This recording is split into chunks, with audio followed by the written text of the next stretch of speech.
సింహరాశి వారికి మే 1 నుంచి 15వ తారీఖు మధ్యలో జరగబోయే పక్ష ఫలితాలు పరిశీలించినప్పుడు ముఖ్యంగా రాస్యాధిపతి రవి భాగ్యస్థానంలో ఉచ్చలో ఉండడం జరిగింది.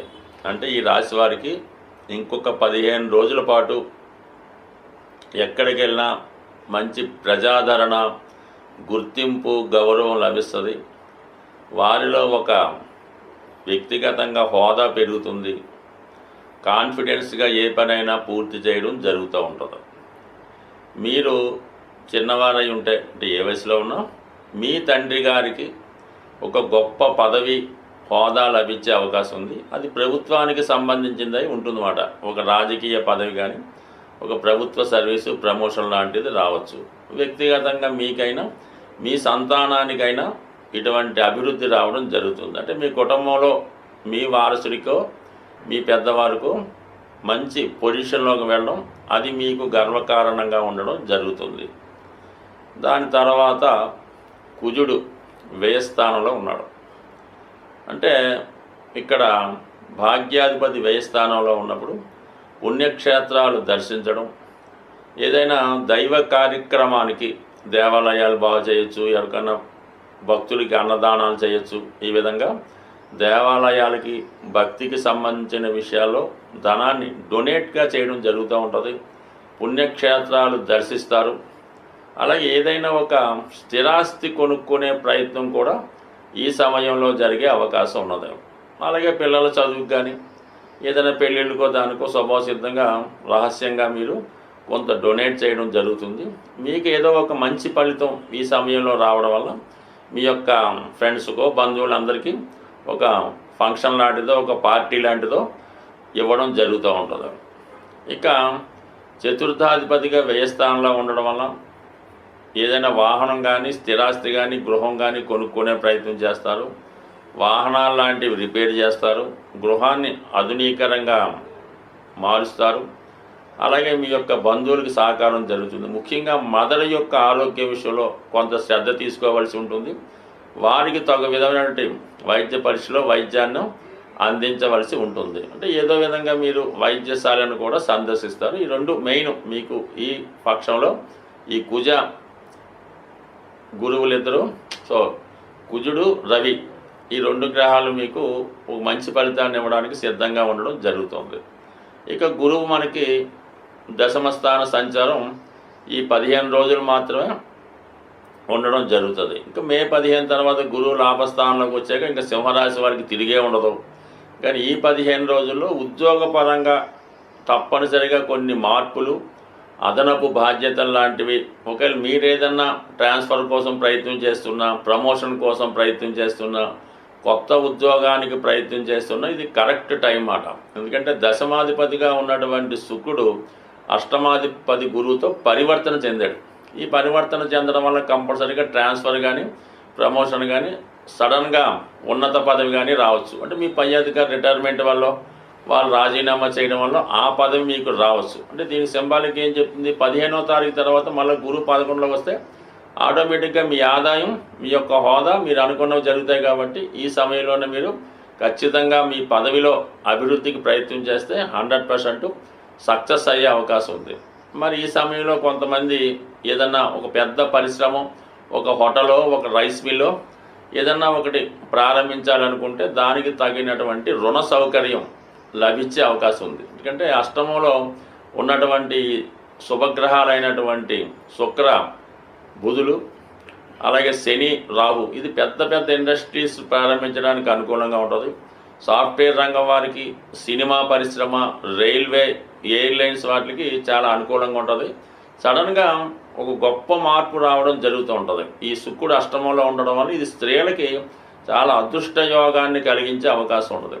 సింహరాశిలో ఎవరైనా స్త్రీలు అటు రాజకీయ రంగంలో కానీ, అలాగే ప్రభుత్వ సర్వీస్లో కానీ ఉంటే వాళ్ళకి కూడా మంచి గుర్తింపు, పదవి వచ్చే అవకాశం ఉంది. అలాగే కొంతమంది ఈ సమయంలో మీరు ఏదైనా ఈ ఆధునిక టెక్నాలజీకి సంబంధించింది, సినిమా పరిశ్రమ అవచ్చు, ఈ బ్యూటీకి సంబంధించింది అవచ్చు, ఈ సాఫ్ట్వేర్ సంబంధించిన దాంట్లో ఏదైనా ఒక ఇండస్ట్రీ స్థాపించాలన్నా, లేదంటే మీ వృత్తిలో మారాలన్నా ఇది చాలా వరకు మీకు అనుకూలత ఇచ్చే అవకాశం ఉంది. బట్ ఏదైనా మీకు ఈ 15 రోజులు ఒక విధంగా ఉంటుంది. 15 రోజుల తర్వాత ఏ పనైనా చాలా సులభంగా నడుస్తూ ఆర్థిక పరంగా ఎప్పటికప్పుడు ఆర్థిక సహకారం వస్తుంది. కాబట్టి మొత్తం మీద ఈ రాశి వారికి కూడా ఈ సమయంలో మీరు ఏదైనా ఒక గొప్ప విషయం, అది ఉద్యోగం మారడమా, కొత్త ఉద్యోగమా, స్థిరాస్తి కొనడమా, ఏదో ఒకటి తప్పనిసరిగా జరిగే అవకాశం ఉన్నది. స్వస్తి. సాధారణంగా మనం ఇప్పుడు రాసులు, గ్రహాలు, నక్షత్రాల ఆధారంగా ఈ గోచార ఫలితాలు మాత్రమే చెప్పడం జరుగుతుంది 12 రాశుల వారికి కూడా. అంటే ఒకే రాశిలో కొన్ని కోట్ల మంది ఉండడం జరుగుతూ ఉంటుంది. అందరికీ ఒకేలాగన్నది ఎప్పుడూ కూడా ఉండదు. మనం ఇప్పుడు చెప్పిన ఫలితాలు కొన్ని పాజిటివ్ ఉండొచ్చు, కొన్ని నెగిటివ్ ఉండొచ్చు. అయితే ఏంటంటే మీ యొక్క జన్మ జాతకంలో ఆ జన్మ పత్రికలో మీకు ఏదైతే రాసి పెట్టి ఉందో అది మాత్రమే గోచార రీత్యా ఆ ఫలితాన్ని మీరు అనుభవించేలాగా ఈ గ్రహాలు చేయడం జరుగుతూ ఉంటుంది.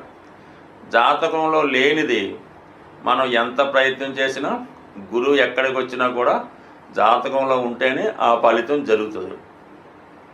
ముఖ్యంగా సంతానం, వివాహం, ఈ రెండు కూడా పూర్వజన్మ సుకృతం బట్టి, పూర్వజన్మ ఫలితం బట్టి ఆధారపడి ఉంటుంది. అందువలన గురువు 5లోకి వచ్చాడంటే సంతానం కలుగుతుంది, మీరు చెప్పారు కలగలేదు. సప్తమంలో గురువు వచ్చాడు, వివాహం వద్దన్నారు, అవ్వలేదు అంటే కుదరదు. ఎందుకంటే మీ జన్మపత్రికలో మీరు పుట్టినప్పుడు ఆ బ్రహ్మదేవుడు మీ జీవితంలో వివాహం రాసిపెట్టి ఉంటే వివాహం జరుగుతుంది, సంతానం రాసిపెట్టి ఉంటే సంతానం జరుగుతుంది. ఈ రెండు లేకుండా జరగలేదంటే కాదు. అందుకని మీరు మీ యొక్క జాతకాన్ని ఇంకా క్షుణ్ణంగా డీటెయిల్గా తెలుసుకోవాలంటే మీరు మీ యొక్క డేట్ ఆఫ్ బర్త్ టైం ఉంటే మీకు తెలిసినటువంటి జ్యోతిష్కుడు, అంటే ముఖ్యంగా ఎప్పుడు కూడా మీ కుటుంబం ఒక ఫ్యామిలీ లాగా, ఒక ఫ్యామిలీకి ఎలాగ డాక్టర్ ఉంటాడో ఒక ఫ్యామిలీ జ్యోతిష్కుడు ఉంటే వారి దగ్గర చూపించుకుంటే మీకు ఇంకా మంచి ఫలితాలు క్లారిటీగా రావడం జరుగుతూ ఉంటుంది. అంటే మీ యొక్క జన్మజాతకం కేవలం మీ బట్టే కాకుండా మీ భార్య, మీ తల్లిదండ్రులు, మీ తోడబుట్టిన వారు, మీ యొక్క సంతానాన్ని బట్టి కూడా మీ జాతకంలో ఉన్నటువంటి గ్రహస్థితులు అప్పటికప్పుడు కొన్ని ప్లస్ మైనస్ కూడా ఇస్తుంటాయి. కాబట్టి మీ యొక్క జన్మజాతకాన్ని పూర్తిగా తెలుసున్న మంచి జ్యోతిష్కుడి దగ్గర చూపించుకొని ఆ విధంగా మీరు ఫలితాలను తెలుసుకుంటే మీ జీవితంలో ఉన్నటువంటి సమస్యలు పరిష్కారం అయ్యే అవకాశం ఉన్నది.